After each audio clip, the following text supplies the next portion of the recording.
Olá, bem-vindos então para na segunda parte da nossa primeira aula. Primeiro foram só as instruções de como vai funcionar o curso.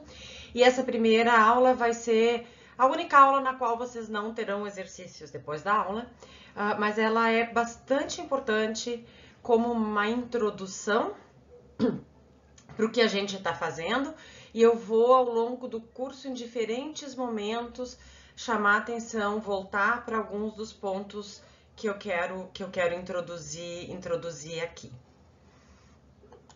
Meu primeiro ponto vai ser simplesmente relembrar, ainda que de maneira bastante vaga, as noções de possibilidade, impossibilidade e necessidade lógicas.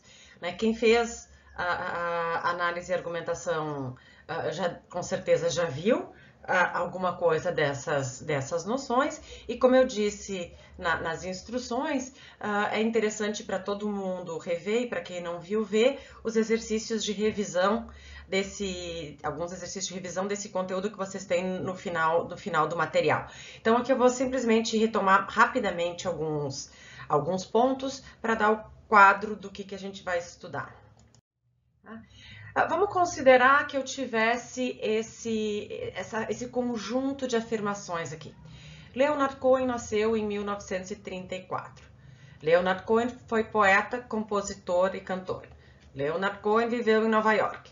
Desde 2016, Leonard Cohen está aposentado e vive em uma pequena casa no deserto. Bom, essas afirmações podem ser todas verdadeiras? A gente diria sim e não, né? Não sim e não de maneira contraditória, mas sim ou não, dependendo do que a gente quer dizer com poder ser verdadeiras. Ora, não sei se todos sabem, mas Leonard Cohen morreu em 2016, junto com mais um monte de gente legal. Tá? Bom, então há um sentido no qual essa afirmação aqui não pode ser verdadeira, né? Ela não pode, se essa aqui não pode ser verdadeira, as outras também não podem. O conjunto de afirmações aqui não pode ser verdadeiro, ele está morto. Quem falar isso aqui não pode estar falando a verdade. Por quê? Porque a gente sabe que Leonard Cohen morreu. Bom, agora percebam que espécie de impossibilidade é essa, a impossibilidade dessa aqui ser verdadeira. Ela é uma impossibilidade que se deve a um fato do mundo, ao fato de que Leonard Cohen morreu em 2016. Se ele morreu em 2016, essa aqui não pode ser verdadeira. Mas essa impossibilidade dessa aqui ser verdadeira, que acarreta a impossibilidade de que esse discurso como um todo seja verdadeiro, se deve a um fato no mundo, que vocês poderiam muito bem não saber, que é o fato de Leonard Cohen ter morrido em 2016. Deixando de lado, ignorando, fazendo abstração, imaginando um mundo possível, melhor, no qual um monte de gente não tivesse morrido em 2016, isso aqui poderia perfeitamente ser verdadeiro. Nós concebemos uma situação, seria possível, e quem não sabia quem era Leonard Cohen, ou não sabia que ele tinha morrido em 2016, não saberia da impossibilidade disso aqui ser verdadeiro, porque ela é uma impossibilidade factual, né, que depende da verdade da afirmação de que ele morreu. E com certeza vocês vão voltar em cursos, por exemplo, em vários cursos, a falar desse tipo de necessidade ou impossibilidade, né? Quer dizer, se ele morreu, bom, ele não pode estar vivo agora e vivendo no deserto, mas isso depende de um fato no mundo, que é o fato de ele ter morrido. Vamos considerar agora um outro conjunto de afirmações. Vamos considerar esse conjunto. Vamos supor que, né, a gente encontrasse lá na Wikipedia esse conjunto de afirmações. Leonard Cohen nasceu em 1834. Leonard Cohen foi poeta, compositor e cantor. Leonard Cohen viveu em Nova York. Desde 2016, Leonard Cohen está aposentado e vive em uma pequena casa no deserto. Bom, essas afirmações, esse conjunto de afirmações, esse texto da Wikipedia, poderia ser verdadeiro, ele pode ser verdadeiro, pode ser que esse texto aqui seja verdadeiro, a gente diria não. Mesmo se a gente não soubesse que Leonard Cohen morreu em 2016, mesmo não sabendo isso, a gente diria, não, tem alguma coisa errada com esse site. Por quê? Porque, bom, não tem como ele ter nascido em 1834 e ainda estar vivo em 2016. Seres humanos não vivem tanto tempo, não existe ser humano que viva 174, 180, 190 anos. Isso não existe, é impossível, é biologicamente impossível um ser humano viver 190 anos, tá? Bom, então há um sentido no qual a gente sabe que essas afirmações não podem ser todas verdadeiras. Embora essa impossibilidade não se deva a um fato pontual, que é a morte do Leonard Cohen em 2016, e que, portanto, nós possamos saber que essas aqui não poderiam ser todas verdadeiras, mesmo sem ter sido informados da morte de Leonard Cohen, essa ainda é uma impossibilidade que, em certo sentido, depende de fatos, depende de como é o mundo. Né? O mundo é tal que é uma lei biológica, né, que seres humanos não vivem 190 anos. A gente sabe disso, né? Nem precisa ser um grande cientista para saber disso. Talvez a gente não saiba quais são os mecanismos de envelhecimento das células, talvez isso mude, né, e a expectativa de vida continue aumentando, mas o fato é que atualmente, né, nós sabemos que é impossível, e nós sabemos isso sem precisar ser informados da morte do Leonard Cohen. Nós sabemos isso em função do nosso conhecimento geral sobre o mundo científico e de bom senso. Então, o sentido no qual não pode ser verdadeiro, só que esse não pode depende de um conhecimento do mundo. Depende, nós sabemos algo sobre os seres humanos e a impossibilidade biológica, pelo menos atualmente, de viver tanto tempo. Tá? Então, nós temos uma impossibilidade, né, que não se deve a um fato particular, digamos assim, mas se deve também a como o nosso mundo é. Suponhamos agora que eu encontrasse esse conjunto de afirmações no meu suposto site, né?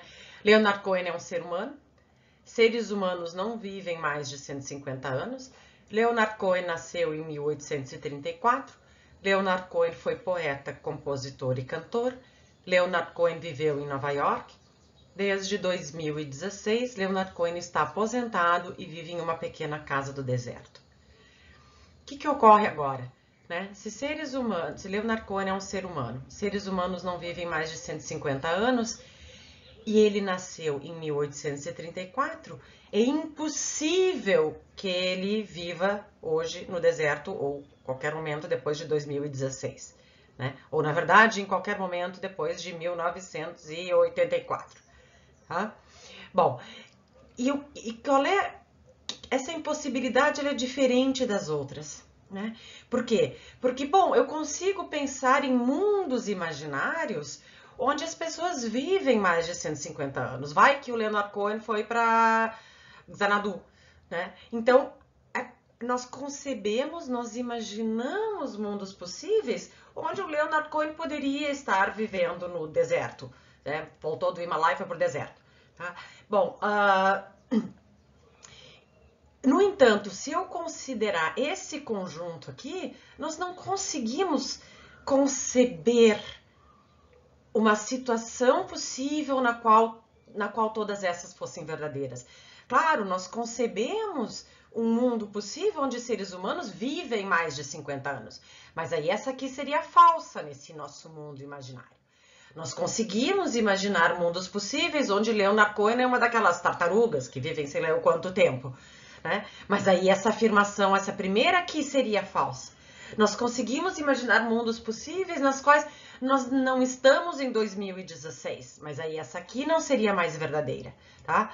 Bom, mas nós não conseguimos imaginar um mundo possível onde, bom, nós contemos os períodos históricos em anos do jeito que a gente entende, 360 rotações da Terra e assim por diante. Nós não conseguimos imaginar uma situação onde essas palavras significam o que elas significam para nós e onde elas sejam todas conjuntamente verdadeiras. E essa impossibilidade agora, ela não se deve a um fato específico no mundo, ele não se deve sequer a teorias científicas gerais sobre como o nosso mundo é, não se deve a um senso comum do que nós acreditamos sobre o mundo.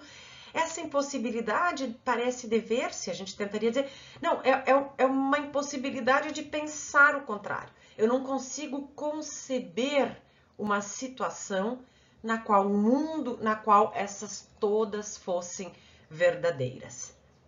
Okay? Esse é o tipo, apresentado de maneira muito vaga, esse é o tipo de impossibilidade que nos interessa em lógica. É uma impossibilidade, né, que a gente diz que se deve às leis do pensamento, às leis da linguagem, às regras de uso da linguagem. O que são essas leis do pensamento? A que elas se devem? Isso é uma questão de filosofia da lógica. E vocês vão estudar várias vezes ao longo do curso diferentes tentativas de explicação do a que se deve e como é que nós compreendemos essa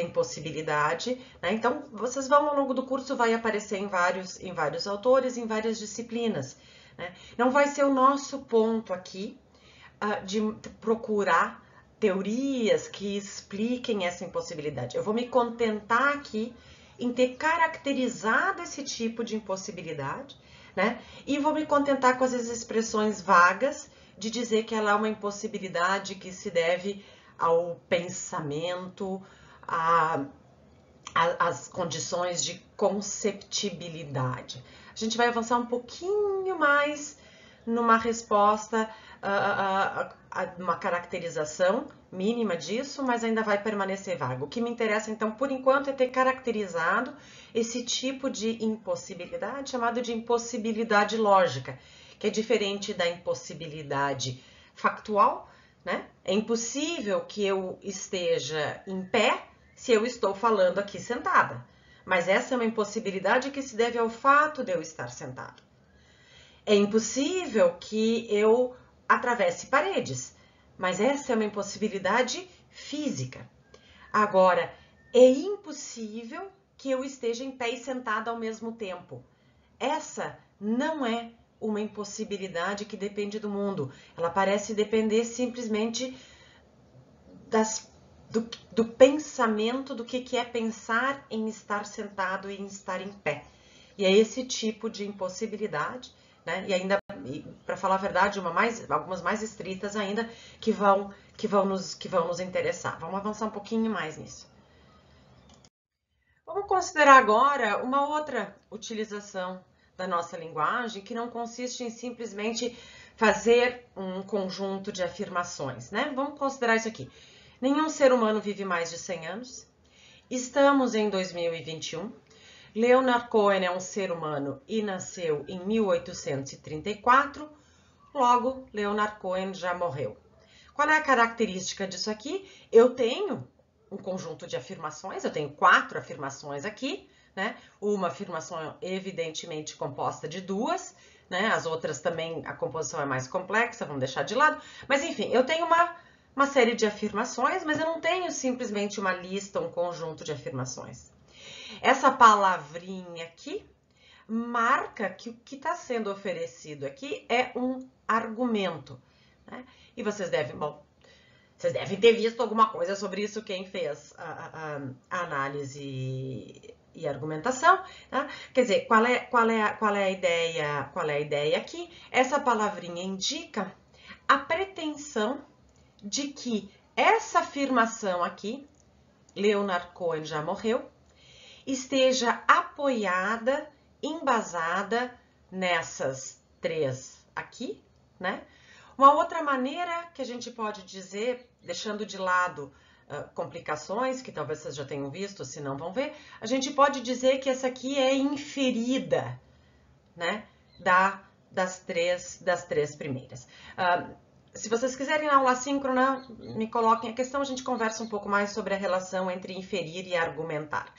Para mim vai bastar chamar atenção, por enquanto, que aqui a gente não tem simplesmente uma sequência de afirmações, a gente tem a pretensão de que essas aqui sirvam de apoio, de embasamento para essa última aqui, tá? E além disso, a gente tem uma característica que a gente reconhece nesse argumento aqui, que vocês também já devem ter estudado, a seguinte característica: a gente intuitivamente reconhece que há um sentido no qual esse é um bom argumento. Um sentido, no outro sentido ele é ruim. O sentido no qual ele é um bom argumento é o seguinte: não há possibilidade de passagem do verdadeiro para o falso nesse argumento, né? Não tem como, não há mundo concebível no qual essas três primeiras fossem verdadeiras e essa aqui fosse falsa, tá? Esse é o sentido no qual esse argumento é bom, e o nome que a gente dá para essa propriedade de argumentos é ser válido ou ser cogente, bom, mas vamos ficar com ser válido. Este é um argumento válido. O que significa dizer que ele é válido nesse sentido lógico técnico? É que não existe a possibilidade lógica da verdade dessas três primeiras, que nós chamamos de premissas, e a falsidade da conclusão.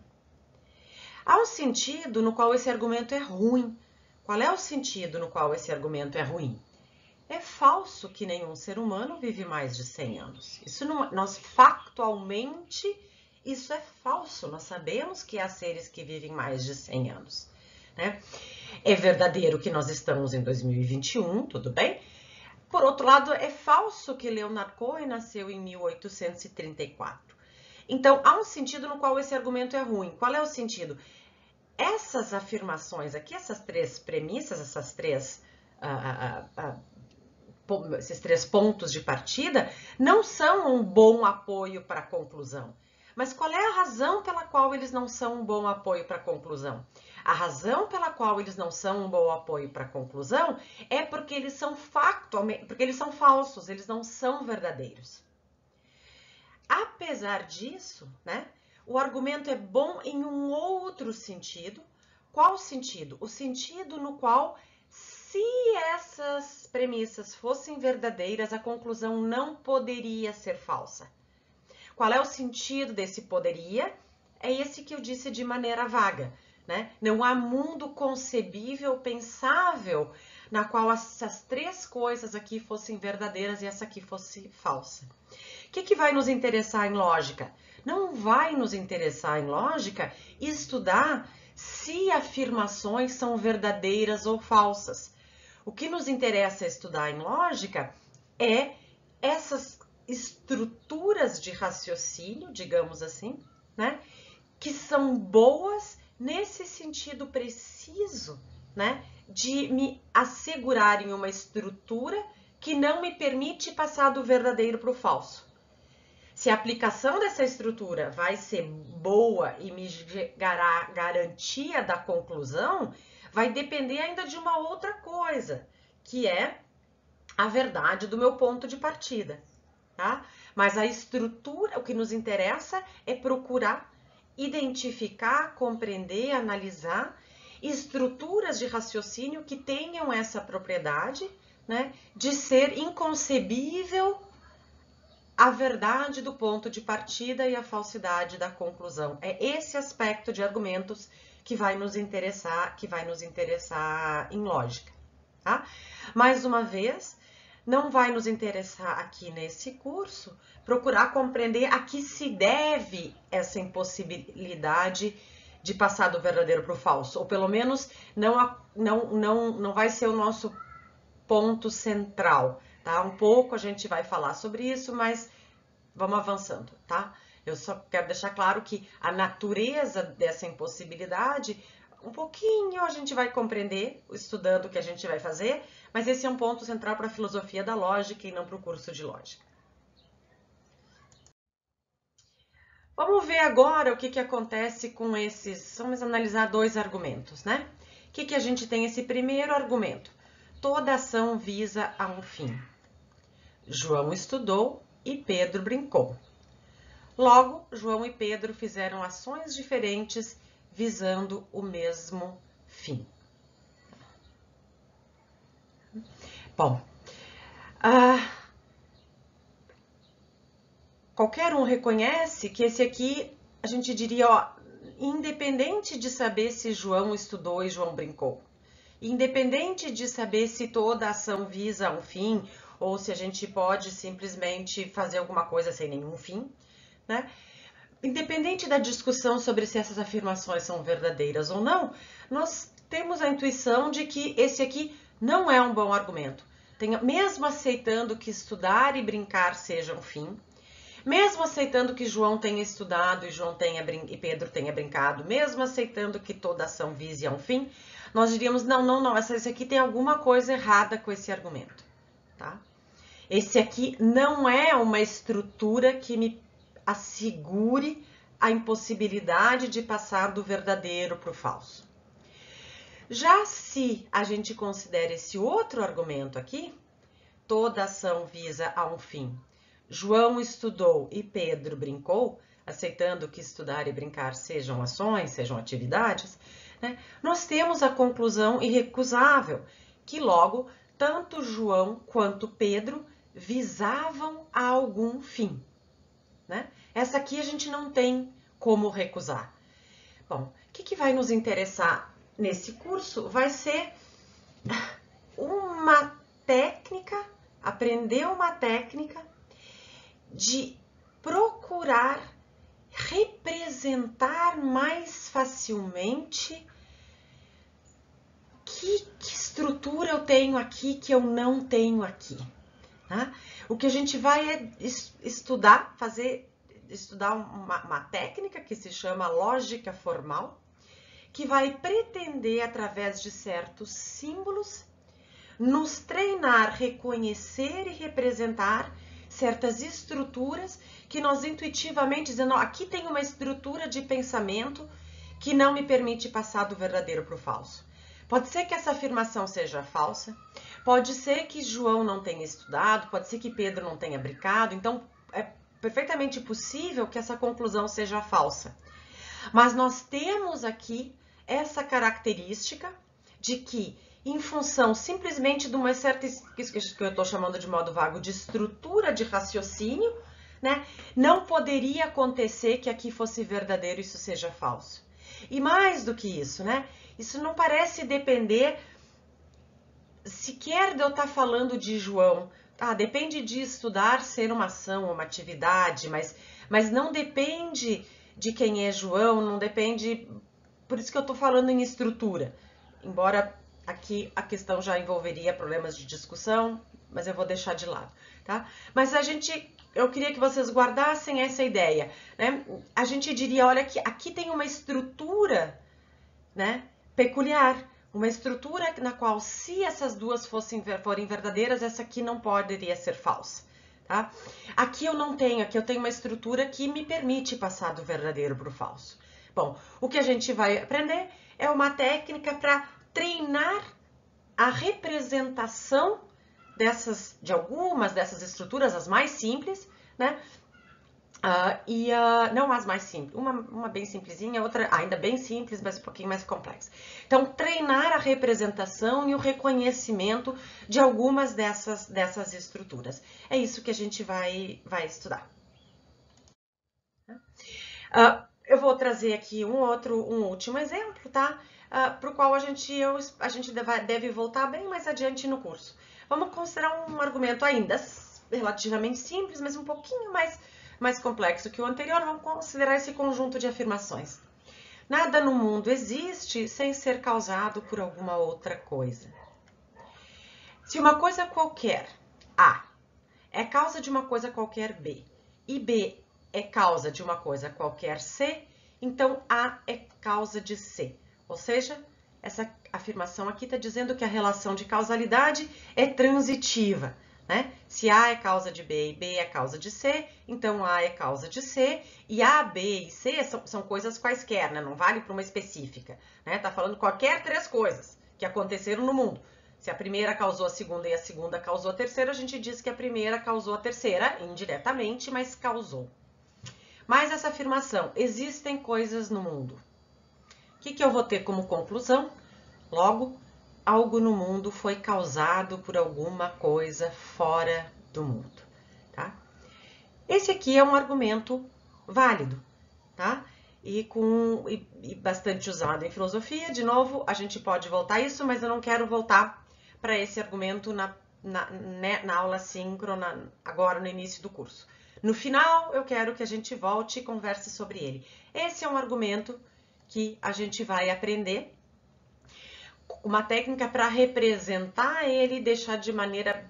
vai ficar bem mais fácil de reconhecer a validade dele depois, lá no final do curso, né? E aí eu proponho que depois a gente volte, então, depois que a gente vai treinar do reconhecimento através desse simbolismo que a gente vai aprender, a gente pode voltar e discutir e conversar sobre esse argumento, mas eu posso explicar um pouco exemplos de onde ele aparece na história da filosofia e assim por diante, tá? Por enquanto, eu só quero deixar ele como algo para vocês se interessarem em voltar no final do curso. Então, qual vai ser, que é uma questão interessante, é como estudar, sistematizar, representar, treinar, reconhecer essas possibilidades e impossibilidades e necessidades ditas lógicas. Então, é isso que vai nos interessar. Como é que a gente vai ajudar a representar isso aqui melhor e se treinar a reconhecer, tá? O que eu vou propor agora, né? Em seguida, se vocês quiserem, façam uma pausa aqui se o vídeo estiver ficando longo. Por quê? Porque o que eu vou fazer agora na terceira parte da aula é um longo parênteses, tá? Um longo parênteses por quê? Tá? Porque eu vou, nessa segunda parte dessa primeira aula, né? A primeira foram só as instruções, eu vou dar razões, vou tentar sugerir que vocês, durante um bom tempo, esqueçam que, ao estudar o que a gente vai estudar aqui, o que a gente quer fazer é isso daqui.